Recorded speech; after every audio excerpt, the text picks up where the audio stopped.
Осень 2001 года в Южноуральском заповеднике оказалась скупой на ягоды. Из-за этого медведи не набрали запаса жира и стали выходить к поселкам с надеждой поживиться. В этих местах домашний скот предоставлен сам себе. Здесь нет пастухов, коровы сами уходят в тайгу на выпас, а вечером возвращаются по домам.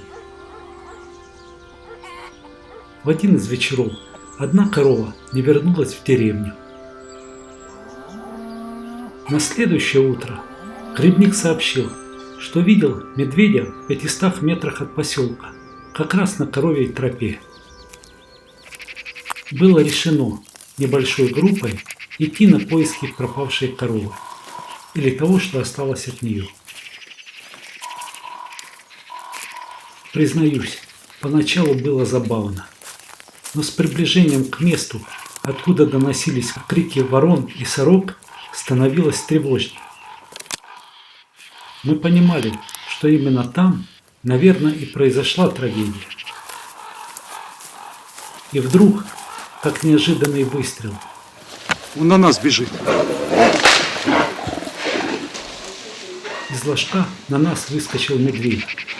Возможно, он не ожидал нас увидеть. Испугал нас и, недолго думая, удалился в чащу леса, недовольно ворча.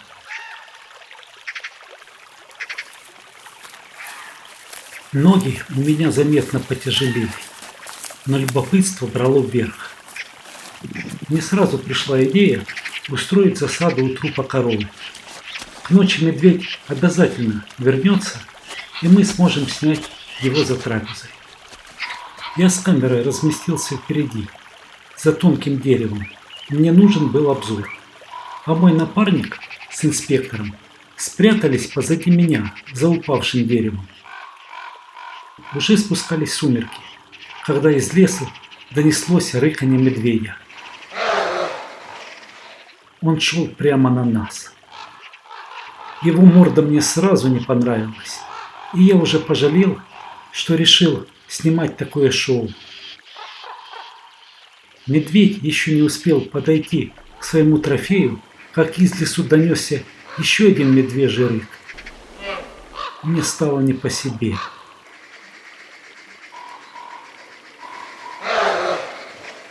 В зарослях наконец показался второй гость. Это был медвежонок.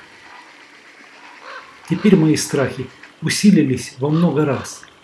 Тем более, что поучительный опыт встречи с медведицей я уже имел. Медведица, озираясь, подошла к корове, огляделась и начала ее раздирать. Она уплетала корову, а медвежонок ходил рядом с ней. Казалось, он боялся всего вокруг и даже самого себя. Поэтому мать нервно реагировала на любые проявления его трусости.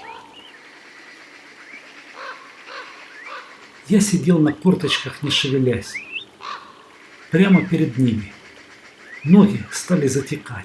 Пошевелиться нельзя, заметят.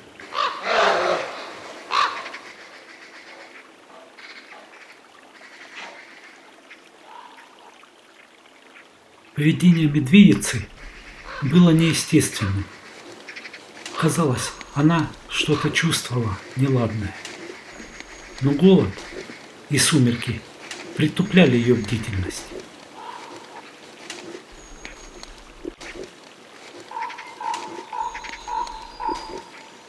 А в это время мои напарники скучали. Им ничего не было видно. Как потом признался инспектор, он подумал, что медведица уснула и решил разбудить ее. Взял увесистую палку и швырнул во враг.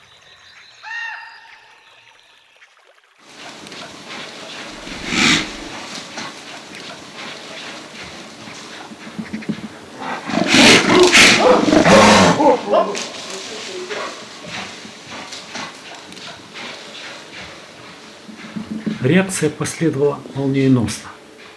Разъяренная лохматая туша с зубами и слюнями ринулась прямо на меня. Стоп! Словно перед ней возникла стена.